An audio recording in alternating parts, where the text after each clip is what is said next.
पे पूछ लीजिएगा। ऑलराइट, सो प्रोडक्ट पॉइंटर्स जो होते हैं, there are two. One is primary, basic, बुनियादी। एंड देन उन बुनियादी चीजों को मद्देनजर रखते हुए जो हम प्रोडक्ट ढूंढेंगे उसके ऊपर फिर हम सेकेंडरी क्राइटेरिया लगाएंगे, मजीद फिल्टर करेंगे कि या अच्छा ठीक है, जो हमने डिसाइड किया है इट इज गुड और इट इज नॉट गुड। अब उसके अंदर सबसे पहले हमारे पास प्राइमरी क्राइटेरियाज में तीन क्राइटेरियाज थे। One is competition, second is profitability, and third is demand. ठीक हो गया। अब आपके पास जो कंपटीशन आता है उसके अंदर मैंने आपको सिंपली कहा था, फॉर एग्जांपल आपके पास एक प्रोडक्ट है, जैसे ये मैंने विस्क लिखा, कि हम विस्क को सर्च करें तो हमारे पास ये आ रहे हैं 1000 रिजल्ट्स। तो यहाँ पर मैक्सिमम आपके पास 3000 होना चाहिए। 3000 या उससे कम हो तो बेहतर है, जितना कम हो उतना ही बेहतर है। इसी तरह से एक और आया था आयरन, ठीक है, बोर्ड, या आयरनिंग बोर्ड या आयरन बोर्ड। अब अगर ये वाला हम देखें तो इसमें बहुत कम कंपटीशन है, इसको 834 लोग सेल कर रहे हैं। ठीक है, तो ये हमारा प्राइमरी क्राइटेरिया है जी, कि हमने देखना है कंपटीशन जो है वो कितना है।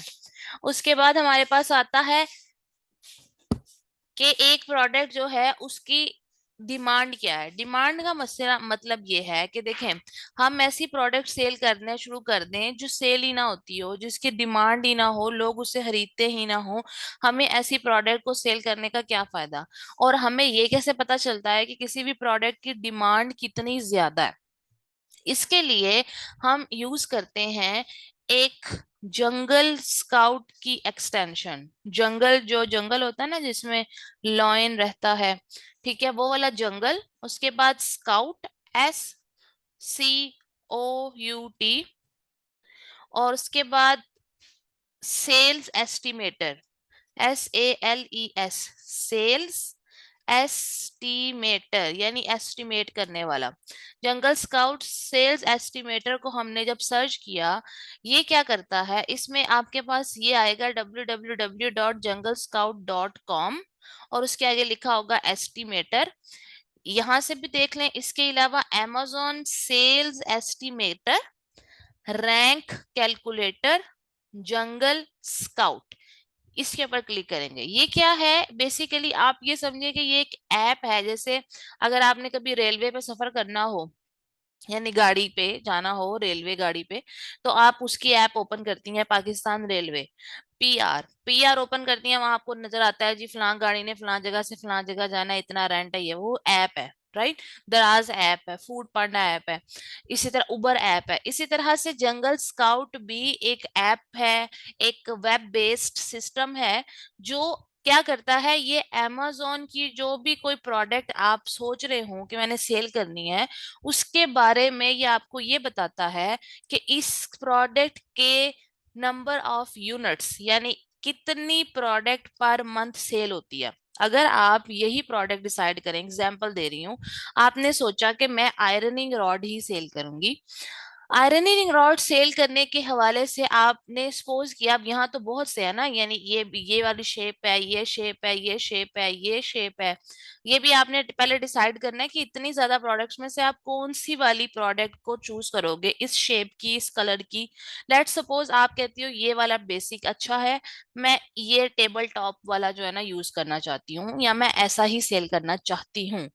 ये कंपेटिटर है आपका, ठीक है, आप भी ऐसा ही कुछ सेल करना चाहते हो, तो आपने क्या करना है, ये आपने डिसाइड करके फिर आपने आना है amazon सेल्स एस्टिमेटर के, ये सेल्स को एस्टिमेट करेगा कि पर मंथ इस प्रोडक्ट के जो आपने सोची है कि मैं भी सेल करूं, कितने यूनिट सेल होते हैं।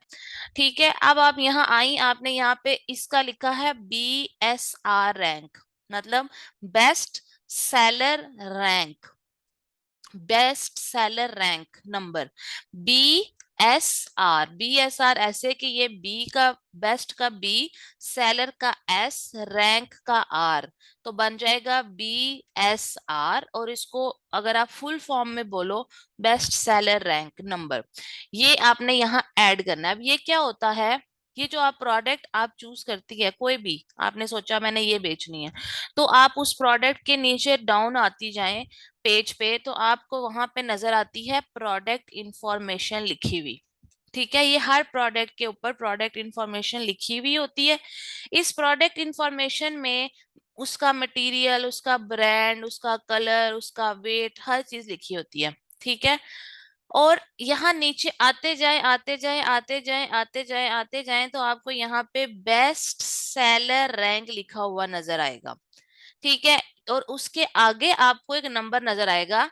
ठीक है, नंबर 2959, यानी इसका जो BSR है, बेस्ट सेलर रैंक है, वो 2959 है। आपने सिंपली यहां से इसको कॉपी कर लेना है। ठीक है, और कॉपी करके, या वैसे अगर आपको याद है कि 2959 था, तो वो आपने यहाँ लगा लिख देना है। ठीक है, कि ये इसका BSR था।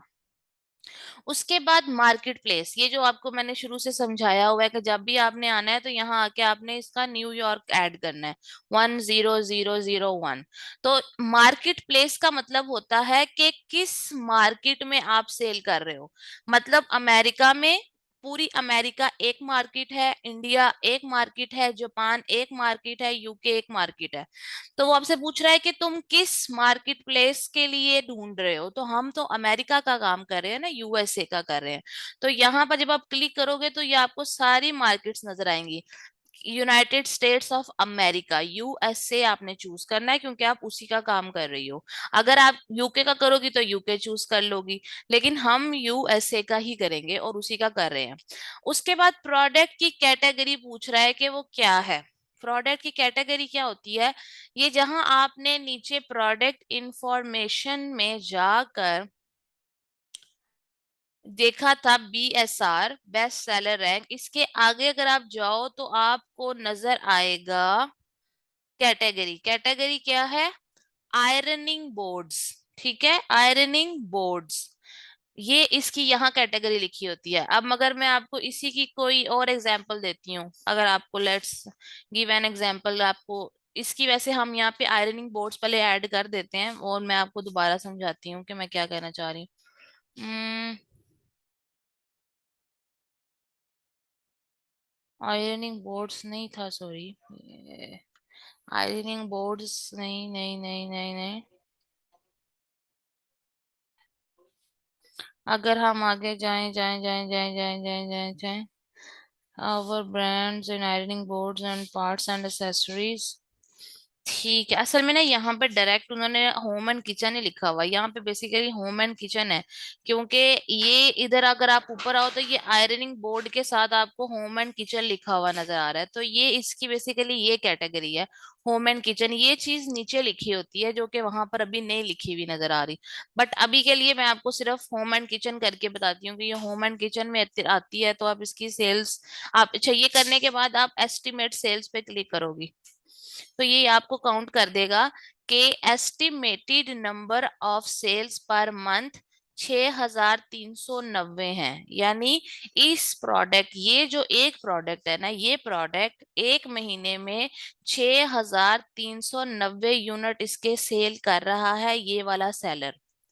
ठीक है, एक और एग्जांपल देते हैं ताकि आपको और आसानी से समझ आ जाए, क्योंकि ये थोड़ा सा अभी कंफ्यूजन में चला गया था। लेट्स सपोज कि हमने यहाँ पर चूज किया था पहले एक प्रोडक्ट, उसका नाम था विस्क, WISK, विस्क। विस्क को आपने सर्च किया। विस्क को सर्च करने के बाद आपने कहा कि चलो ठीक है, लेट मी सी मैं कौन सी विस्क सेल करूंगी। तो आपने कहा चलो लेट्स ट्राई दिस वन ना, ये सेल करती हूँ मैं। ये वाला जब आपने चूज कर लिया तो अब यहाँ पर हम दोबारा काउंट करने लगे हैं। ठीक है, हम यहाँ पे दोबारा काउंट करने लगे हैं। अब यहाँ पे बेस्ट सेलर रैंक को आपने इस प्रोडक्ट के लिए चूज करना है जो आपने भी चूज किया। इसका बेस्ट सेलर रैंक नीचे जाके देखते हैं। आपको मेरी बात समझ आ रही है? अब हम दोबारा काउंट करने लगे हैं। ठीक है, ये है जी BSR, इसका है 3353। इसको यहाँ से कॉपी किया और यहाँ पे पेस्ट कर दिया। यूनाइटेड स्टेट्स ऑफ अमेरिका तो सेम ही रहेगा, होम एंड किचन। अच्छा, अब यहाँ पे आपको बताने लगी थी, ये देखिए 3353 के आगे लिखा है इन किचन एंड डाइनिंग, ये कैटेगरी है, किचन एंड डाइनिंग। नंबर के आगे कैटेगरी लिखी हुई होती है। पीछे वाली प्रोडक्ट में उन्होंने पता नहीं कोई थोड़ी गड़बड़ की हुई थी, लेकिन आम तौर पे नहीं बल्कि 100% नंबर यानी कि BSR के आगे कैटेगरी होती है, ये कैटेगरी है। ठीक है, कि ये जो विस्क है ये किचन एंड डाइनिंग कैटेगरी में है। इसको यहाँ से कॉपी किया और यहाँ पर आपने पेस्ट करना है तो पेस्ट कर दे। ठीक है, और से एस्टिमेट सेल्स पे क्लिक कर दिया तो यहाँ पर आपके पास आ गया कि ये जो प्रोडक्ट अभी हमने सर्च की है ये वाली, लेट्स सपोज आप सोच रही थी कि मैं ये सेल करूं, इस प्रोडक्ट के पर मंथ 2340 यूनिट सेल होते हैं।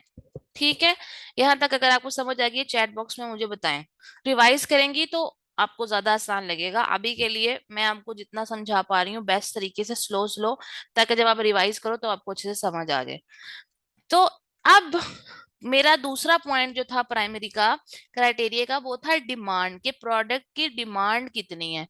तो अगर कोई प्रोडक्ट कम से कम 300 यूनिट पर मंथ सेल होते हों, कितने 300 यूनिट पर मंथ, यहाँ पर आ रहा है 2340।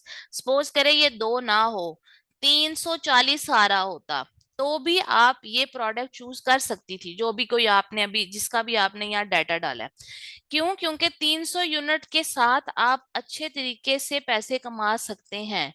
ज्यादा से ज्यादा सेल हो तो ये तो बहुत अच्छी बात है, लेकिन एक क्राइटेरिया प्राइमरी प्रोडक्ट पॉइंटर ये है कि आपके एस्टिमेटेड नंबर ऑफ सेल्स, ये estimated number of sales per month Jungle Scout की एक्सटेंशन में कम से कम 300 हों, ज्यादा से ज्यादा जितने मर्जी आ जाए। ठीक है, तो अगर 300 से ज्यादा है तो इसका मतलब है कि ये प्रोडक्ट डिमांड में है। तो आपने उसका कंपटीशन देखा 3000 हो या उससे कम, अब आपने डिमांड देख ली कि 300 यूनिट पर मंथ सेल होते हो मिनिमम। ठीक है, यहां तक समझ आ गई। दो प्रोडक्ट पॉइंटर्स यहाँ पर हमने क्लियर कर लिए, डिमांड का और कंपटीशन का। अगर आपको समझ आ गया तो मुझे बताएं चैट बॉक्स में। गुड, अब हमने चेक करना है प्रॉफिटेबिलिटी। प्रॉफिटेबिलिटी कि ये प्रोडक्ट जो है, जो भी कोई आप चूज कर रही हो, लेट्स से ये विस्क ही है, तो विस्क की प्रॉफिटेबिलिटी जो है कि कितना प्रॉफिट मुझे इस एक प्रोडक्ट को सेल करूंगा तो होगा।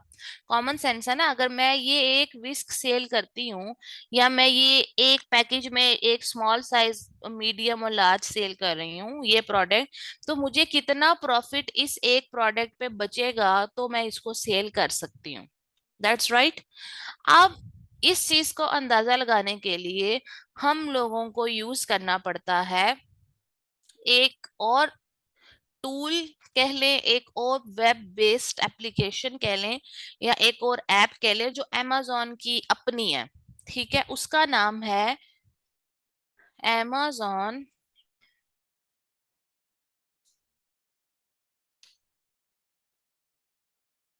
Revenue, REVENUE, revenue calculator. आपने स्पेलिंग साथ में लाजमी याद करने हैं। amazon रेवेन्यू कैलकुलेटर, यूएस पे क्लिक करना है। यूएस इसलिए करना है आपने क्योंकि आप अमेरिका के अंदर इसको देखोगी, अमेरिका का कैलकुलेटर यूज कर रही हो, क्योंकि उसमें डॉलर्स में लिखी हुई आएगी अमाउंट। अगर आप यूके का लिखती हो तो उसमें यूरो आएगा, इंडिया लिखोगी तो इंडियन रुपी आएगा, जापान लिखोगी तो जापानी की जो करेंसी है वो आएगी। ठीक है, अगर आप यूएई का लिखती हो तो उसमें रियाल या दिरहम आएंगे। तो इसीलिए आपने amazon रेवेन्यू कैलकुलेटर यूएस लिखना है। अच्छा, रेवेन्यू कहते हैं प्रॉफिट को। ठीक है, एक तो इसका ये नाम है जो आमतौर पे लोग यूज करते हैं, amazon रेवेन्यू कैलकुलेटर, जो मैंने आपको बताया। इसके अलावा इसका नाम FBA रेवेन्यू कैलकुलेटर भी है। FBA revenue calculator, amazon seller central, और इसके ऊपर ही आपको प्रॉफिटेबिलिटी कैलकुलेटर लिखा हुआ नजर आ रहा है, प्रॉफिटेबिलिटी कैलकुलेटर। तो इसके तीन नाम हो गए, amazon रेवेन्यू कैलकुलेटर, ठीक है, और उसके बाद FBA रेवेन्यू कैलकुलेटर, एंड तीसरा प्रॉफिटेबिलिटी कैलकुलेटर। समझ आ गई आपको? एक ही कैलकुलेटर के तीन नाम हैं जिसकी मदद से हम ये चेक करते हैं कि जो प्रोडक्ट हम बेचना सोच रहे हैं उस प्रोडक्ट का प्रॉफिट क्या है, पर प्रोडक्ट मुझे उसमें क्या बचेगा। यहां तक आपको समझ आई पॉइंट? ये थोड़ा थोड़ा सा टेक्निकल है इसलिए मैं बहुत ज्यादा स्लो स्लो बोल रही हूँ। ठीक है, अच्छा अब आपने पहला लिंक क्लिक कर देना है। ठीक है, अच्छा यहाँ एक बात देखें, ये www.profitguru.com भी आ रहा है, ये नहीं आपने क्लिक करना। ये जिसके ऊपर sellercentral.amazon.com लिखा होगा ना, इसके नीचे जो एफपीए रेवेन्यू कैलकुलेटर है इसे ओपन करना है। ये कैलकुलेटर और भी बहुत से वेबसाइट्स पे है, इवन जंगल स्काउट जो मैंने अभी आपको थोड़ी देर पहले बताया है उनका भी अपना कैलकुलेटर है, लेकिन आपने amazon का अपना कैलकुलेटर यूज करना है जो उसके सेलर सेंट्रल के साथ आता है। आपने कॉन्टिन्यूअस गेस्ट करना है क्योंकि अभी आपके पास सेलर सेंट्रल नहीं है। सेलर सेंट्रल क्या होता है? जब एक शॉपर अकाउंट होता है, एक सेलर अकाउंट होता है। शॉपर अकाउंट को तो शॉपर अकाउंट ही कहते हैं, लेकिन सेलर अकाउंट को सेलर सेंट्रल भी कहते हैं, या amazon सेलर सेंट्रल भी कहते हैं। ठीक है, या आपने इसमें कंफ्यूज नहीं होना। amazon सेलर सेंट्रल भी एक ही चीज है और सेलर सेंट्रल भी एक ही चीज है और सेलर अकाउंट भी एक ही चीज है। ये एक ही चीज के तीन मुख्तलिफ नाम है। आपने हायर कंटिन्यू एज गेस्ट पे करना है। अब ये एक खौफनाक सी चीज आपके सामने आ जाएगी, आप कहेंगे ओ माय गॉड ये मैं कहाँ आ गई, ये तो this seems very tough but this is very interesting. ठीक है, यहाँ पर आप आओगे आपके सामने इस तरह ये ओपन हो जाएगा। आपने यहाँ पर तीन चीजें हैं, देखें, फाइंड एग्जिस्टिंग प्रोडक्ट, यानी आप अगर कोई ऐसी प्रोडक्ट के ऊपर काम करना चाह रहे हो जो ऑलरेडी अमेजोन के ऊपर है, या फिर आप खुद से कोई प्रोडक्ट की इंफॉर्मेशन देना चाह रहे हो, तो क्योंकि ये जो प्रोडक्ट हम सोच रहे हैं हमने बेचनी है ये तो ऑलरेडी यहाँ पे मौजूद है और ये ऑलरेडी किसी कंपेटिटर की प्रोडक्ट है, तो इसलिए हमने यहाँ पर इसे कहा कि ओके फाइन, हम लोग ऑलरेडी, ठीक है, फाइंड एग्जिस्टिंग प्रोडक्ट पे जाएंगे तो सर्च amazon कैटलॉग पे क्लिक करेंगे क्योंकि ये वाली प्रोडक्ट ऑलरेडी amazon के कैटलॉग में मौजूद है। देखें कैटलॉग क्या होता है आपको पता है?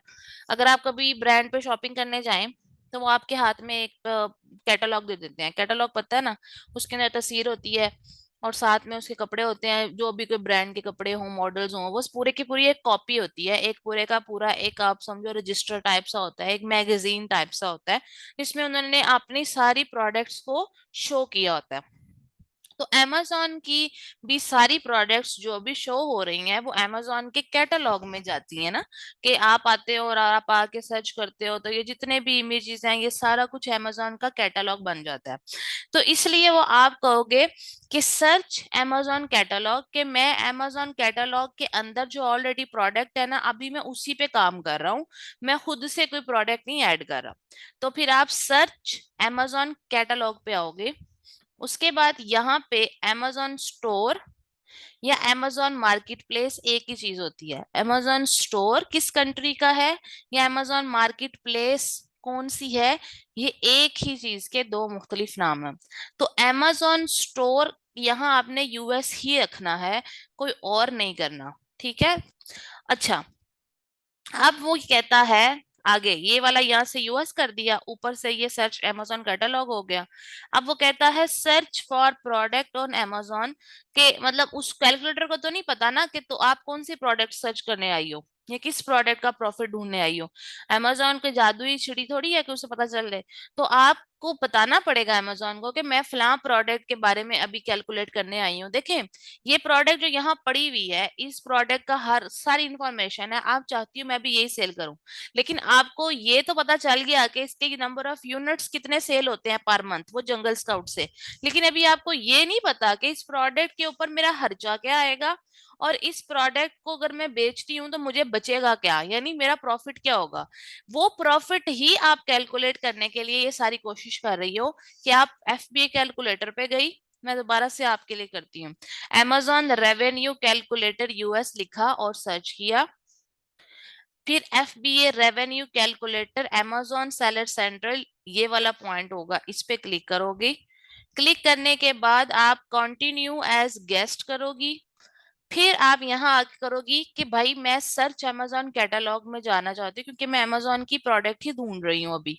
उसके बाद यूएस मार्केट, और यहाँ पर आपने उसके अंदर देना है उसका एक number.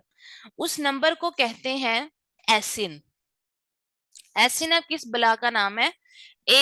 ASIN, एसिन, Amazon standard identification number. ठीक है, जो मैंने आपको यहाँ प्रोडक्ट इंफॉर्मेशन बताई थी, उसमें नीचे आके आपने बेस्ट सेलर रैंक देखा था और वो आपको आगे नजर आ गया था और उसके आगे कैटेगरी नजर आ गई थी। ठीक है, इसी तरह यहाँ पे एसिन होता है। इसी के ऊपर अगर आप प्रोडक्ट इंफॉर्मेशन में आओ तो नीचे एटम का वेट होता है, एटम के वेट के नीचे कहीं ना कहीं आपको ASIN लिखा होगा। इसको ASIN भी कहते हैं, एसिन भी कहते हैं। इस एसिन के आगे एक नंबर होगा जो B से स्टार्ट होता है, ठीक है, और यहां तक जाता है। आपने इस पूरे के पूरे नंबर को यहां से कर लेना है कॉपी, कंट्रोल C कर लें या वैसे कॉपी कर लें। यहाँ आने के बाद कैलकुलेटर में आपने इस बॉक्स में जहाँ सर्च फॉर अमेजोन प्रोडक्ट या प्रोडक्ट ऑन अमेजोन लिखा है, आपने यहाँ पर इसको पेस्ट कर दिया और अब आपने इसको सर्च का बटन दबा दिया। ओके, अब आपको ये नजर आ रहा है ये सेम प्रोडक्ट उस कैलकुलेटर ने आपको निकाल के दे दी है जो हम यहाँ देख रहे थे, ऐसा ही है। ये देखें, सेम प्रोडक्ट नजर आ रही है जो यहाँ पर मौजूद है और जो यहाँ पे मौजूद है।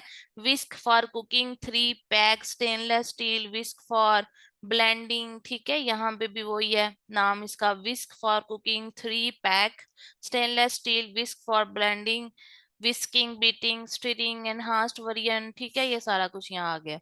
Is it so? आपको पता चल गया, उसने आपको ये प्रोडक्ट ढूंढ के दिखा दिया, आपको यहाँ तक समझ आ गया तो मुझे बताएं। ठीक है, आज की इंफॉर्मेशन काफी ज्यादा है और काफी ज्यादा टेक्निकल भी है, इसलिए आपने थोड़ा पेशेंस के साथ रहना है और बाद में आपने इसको रिवाइज भी काफी ज्यादा अच्छे तरीके से ही करना है। अच्छा, अब यहाँ पर आने के बाद जब आपको ये नजर आ गया, अब आपने कुछ नहीं करना, आपने सिंपली नीचे आके आपको नजर आएगा Amazon fulfilment and your fulfilment.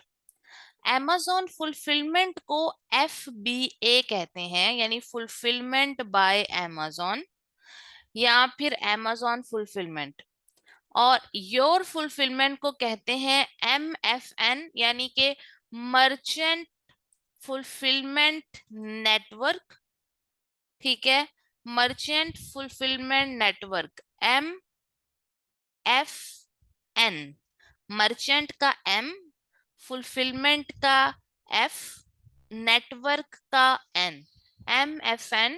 Your fulfilment को MFNB कहते हैं। यानी कि आप खुद प्रोडक्ट का ऑर्डर आएगा तो उसको पैक करेंगे और किसी भी जो भी आपका कस्टमर है उसके घर तक पहुंचाएंगे। अगर आप खुद ये सब कुछ करेंगे दैट इज कॉल्ड MFN या फिर योर फुलफिलमेंट।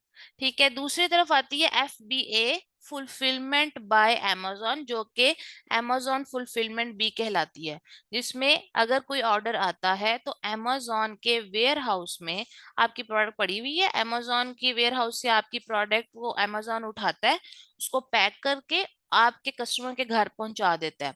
अगर मैं आपकी मजीद आसानी के लिए करूं तो अमेजोन वेयर हाउस की एक तस्वीर मैं आपको दिखाती हूँ कि ये है जी अमेजोन वेयर हाउस की फोटोज।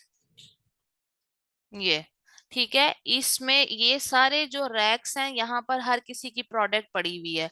ठीक है, लेट्स, इसमें एक बड़ी अच्छी पिक्चर है, जैसा ये देखें, ये एक लड़का है, ये इधर से प्रोडक्ट को निकाल रहा है। ठीक है, आगे यहाँ देखें ये प्रोडक्ट पैक हो रही हैं। ठीक है, और ये जब भी कोई ऑर्डर आएगा तो आपकी प्रोडक्ट, फॉर एग्जांपल यहाँ आपकी प्रोडक्ट पड़ी हुई है बुशरा की, ठीक है, तो यहाँ से अमेजोन आपको ऑर्डर आया इस प्रोडक्ट का, तो आपने ये प्रोडक्ट अमेजोन के इधर वेयर हाउस में रखी हुई है। अमेजोन ऑर्डर आने पर आपकी प्रोडक्ट को यहाँ से उठाता है। ठीक है, उसके बाद उसको इस तरह से पैक करते हैं वो लोग अपने बॉक्सेस में और उसको कस्टमर के घर दे आते हैं। ये सारा काम अगर अमेजोन करता है तो इसको कहते हैं FBA। ठीक है, या फिर amazon फुलफिलमेंट। तो हम हमेशा एफबीए ही करते हैं, हम योर फुलफिलमेंट नहीं करते। इसकी वजह ये होती है कि it's always risky, plus amazon की नज़र में वैल्यू बनाने के लिए भी हमें हमेशा amazon फुलफिलमेंट को चूज करना चाहिए। ठीक हो गया, तो ये हम इसको कैंसिल कर देंगे, यहाँ से मैंने इसको कैंसिल कर दिया। आपने सिर्फ इसके ऊपर काम करना है यहाँ पर। ठीक है। अच्छा, अब यहाँ पर इसको प्रॉपरली कैसे यूज करना है। देखिए, आप एक प्रोडक्ट बन जब डिसाइड कर लोगी तो आपने उसको बनवाना है। ठीक है, उसको बनवाना है, फिर उसको बनवाना चाइना से है, वो कैसे बनवाना है वो पूरा एक टॉपिक है, वो आगे पढ़ेंगे। वो कितने की बनेगी, कितने की शिप होगी, ये सारी बातें आगे का टॉपिक है, वो मैं यहाँ नहीं शेयर कर सकती क्योंकि वो तो डिफरेंट इंफॉर्मेशन है। अभी सिर्फ ये बता रही हूँ मोटा मोटा कि प्रोडक्ट को बनवाना और फिर उसको अमेजोन के वेयर हाउस तक पहुंचाना, चाइना से अमेरिका तक, ये भी तो पैसों का काम है ना। तो वो जो जितने पैसे होते हैं ना वो यहाँ पे ऐड करने पड़ते हैं, फिर हमें फाइनल पता चलता है कि ये प्रोडक्ट का मुझे इतना प्रॉफिट होगा। जैसे यहाँ पर एग्जांपल दे रही हूँ, नेट मार्जिन में।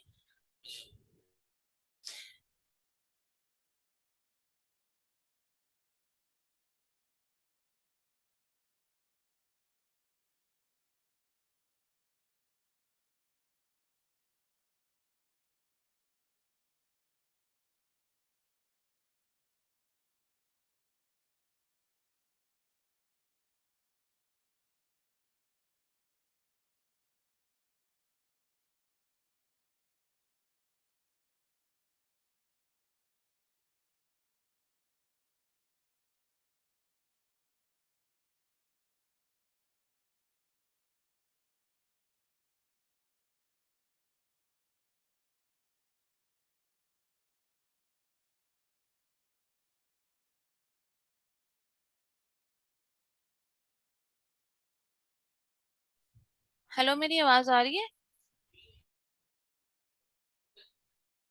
हेलो, मेरी आवाज आ रही है? ओके ओके, मेरा तो सिग्नल चले गए थे। अच्छा, सॉरी, नेट मार्जिन का मैं तो कहाँ पे, पता नहीं, यहीं पे थी कि जब आप ये सारा कैलकुलेट करेंगे तो ये नेट मार्जिन आएगा। ये भी एग्जांपल के लिए बता रही हूँ, यहाँ 31% है। यानी अगर आप एक प्रोडक्ट को सेल करते हैं, ये वाली प्रोडक्ट को ही, जो ये हमारे सामने है, तो आपको उस प्रोडक्ट की 31% जो है ना वो आपको बचता है। ठीक है, 31% आपको प्रॉफिट होता है, फायदा होता है। ठीक हो गया, तो ये सारा जो है सिस्टम था यहाँ पे। तो ये मैं आपको भी सिखाऊंगी कि ये कैसे यूज करना है। अभी के लिए सिर्फ आइडिया दे रही हूँ कि आपने प्रॉफिटेबिलिटी भी कैलकुलेट करनी होती है। प्रॉफिटेबिलिटी जो होती है ना वो उसकी एक रेशो होती है कि आपके कम से कम 30% से 40%, ये जो नेट मार्जिन आ रहा है ना आपके पास, ये 30% से 40% होना चाहिए। तभी आपको आपके बिजनेस में फायदा होगा, अदरवाइज आपको आपके बिजनेस में फायदा नहीं होगा। योर प्रॉफिट मार्जिन, जो, हाँ, जो कि यहाँ उन्होंने नेट मार्जिन लिखा हुआ है, ये आपका नेट मार्जिन या प्रॉफिट मार्जिन। ठीक है, ये चीजें आपने मिक्स नहीं करनी। जो डिफरेंट डिफरेंट नेम्स हैं, मैंने अभी इस लेक्चर में इसलिए आहिस्ता आहिस्ता बोले हैं कि आप लिखेंगी कि नेट मार्जिन या प्रॉफिट मार्जिन एक ही चीज के दो नाम है। वो परसेंट में काउंट होता है, वो आपका 30% से 40% होना चाहिए। मिनिमम 30, मैक्सिमम 40, या ज्यादा जितना भी हो जाए वो तो बहुत अच्छी बात है। ठीक है, जो ये प्रॉफिटेबिलिटी आपने हमेशा कैलकुलेट करनी है। बॉल ले जाओ ऊपर। ठीक है। ओके, ये आपको यहाँ तक समझ आ गया। तो ये तीन प्राइमरी क्राइटेरियाज कवर हो गए, डिमांड, कंपटीशन एंड प्रॉफिटेबिलिटी। और उसके बीच में आपने काफी ज्यादा नई टर्मिनोलॉजी सीखी है, जैसे एसिन, बीएसआर यानी best seller rank, Jungle Scout, sales estimator, और amazon का अपना प्रॉफिटेबिलिटी कैलकुलेटर। ठीक है, और amazon वेयर हाउस, FBA या FBM, ये सारी चीजें आपको समझ आई हैं। यहाँ तक आपको समझ आ गया?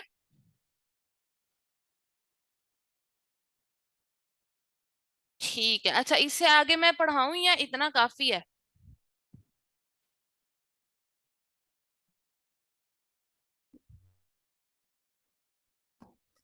अगर आप आज ही ये सारा कर लेती हो तो हम कल भी क्लास रख सकते हैं, वो मसला कोई नहीं है। काफी है, हाँ वैसे काफी ज्यादा नई इन्फॉर्मेशन थी आपके लिए, तो इसलिए आप स्लो ही चलो तो अच्छा बात है। अच्छी बात यह है कि आपको पीछे वाला सारा समझ आ गया, ठीक है।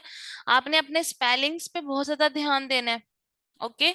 आपके स्पेलिंग्स मिस्टेक नहीं होनी चाहिए। जितने भी टर्मिनोलॉजी मैंने बोली है आज भी, आपने जब वो लिखनी है तो उसके स्पेलिंग्स को आपने दोबारा रीचेक करना है कि अच्छा यही स्पेलिंग्स थे ना, यही सारा कुछ था, ठीक है। ओके। अगर अब आपका कोई सवाल है तो वो आप मुझसे पूछ सकती हैं।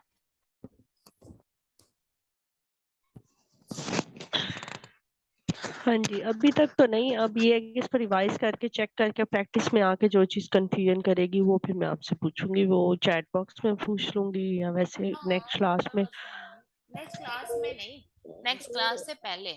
से पहले, हाँ जी। हाँ क्योंकि क्लियर करके फिर हम नेक्स्ट क्लास की करते हैं, हाँ जी इंशाल्लाह ताला। तो अब अपने इंशाल्लाह, हाँ रजिस्टर जी। के ऊपर उसको अच्छे से लिखते जाएं सारा कुछ, और बस अच्छे तरीके से करती जाए, इंशाल्लाह ताला हो जाएगा। कल फ्राइडे या नेक्स्ट क्लास इंशाल्लाह मंडे को कर लें फिर, क्योंकि ये 2 दिन में मैं इसको रिवाइज करके प्रैक्टिस अच्छी तरह कर हाँ लूंगी हाँ ताकि कोई मुझे भी मसला फिर नहीं, कंफ्यूजन न रहे। आपकी अपनी ठीक चॉइस हो। है, क्योंकि आप इजी रहें, आपको समझ आना मकसद है सारा। आप जैसे जी जी। कंफर्टेबल हैं वैसे इंशाल्लाह हम कर लें। अभी तक तो आपने अच्छा किया है, मैं तो थोड़ा डांट दूं दूं तो आपने माइंड नहीं करना, अच्छा क्योंकि मैंने पहले पता है क्या होता था, मैं आपको सही फ्रैंकली बताती हूँ, पहले मेरे स्टूडेंट्स को मैं पढ़ाती थी तो ग्रुप क्लास होती है जैसे 30 30 40 जी 40 जी। बच्चे होते थे, तो मैं उन्हें इस तरह से ट्रीट नहीं करती थी, मैं ये समझती थी समझदार हैं, बड़े हैं, कर लेंगे। तो उसमें बहुत ज्यादा मुझे एक फील आई कि जो टीचर होता है ना उसको टीचर बन के ही पढ़ाना पड़ता है, अदरवाइज बच्चे नहीं पढ़ते हैं। तो नहीं, कुछ चीजें ऐसी आ जाती हैं जब तक और खास तौर पे हम लोगों के लिए कि जब तक टीचर का डंडा नहीं ना सर पे होगा, पता होगा ये हम्म। करना है। क्योंकि हाँ और फैमिली इश्यूज इतने सर पे सवार होते हैं ना कि फिर अच्छा चलो ठीक है, उन्होंने कौन सा कुछ कहना है, कर लेंगे अभी। हाँ, और फिर वो ये इसके चीज आ अलावा जाती है। ये सोच के कि आप बाद में सीख जाओगे, उसमें भी बड़ा नुकसान होता है बच्चों का। आप साथ साथ सीखो, दैट इज इम्पोर्टेंट, बाद में नहीं, बनने को ना टाइम मिलता है और ना सीखा जाता है। तो जो कुछ साथ साथ कर बिल्कुल लेंगी सही। वही आपके हक में बेहतर होगा। जी जी बिल्कुल, हाँ जी। ठीक हो गया, चलें, ओके, थैंक यू। इंशाल्लाह ताला फिर आप थैंक यू। मुझे बताइएगा, सबमिट कीजिएगा अपना काम। इसकी रिकॉर्डिंग में आई, सॉरी, इसकी रिकॉर्डिंग में आपसे शेयर कर दूंगी, ठीक है। चलें ठीक है, thank you. Thank you, Allah Hafiz.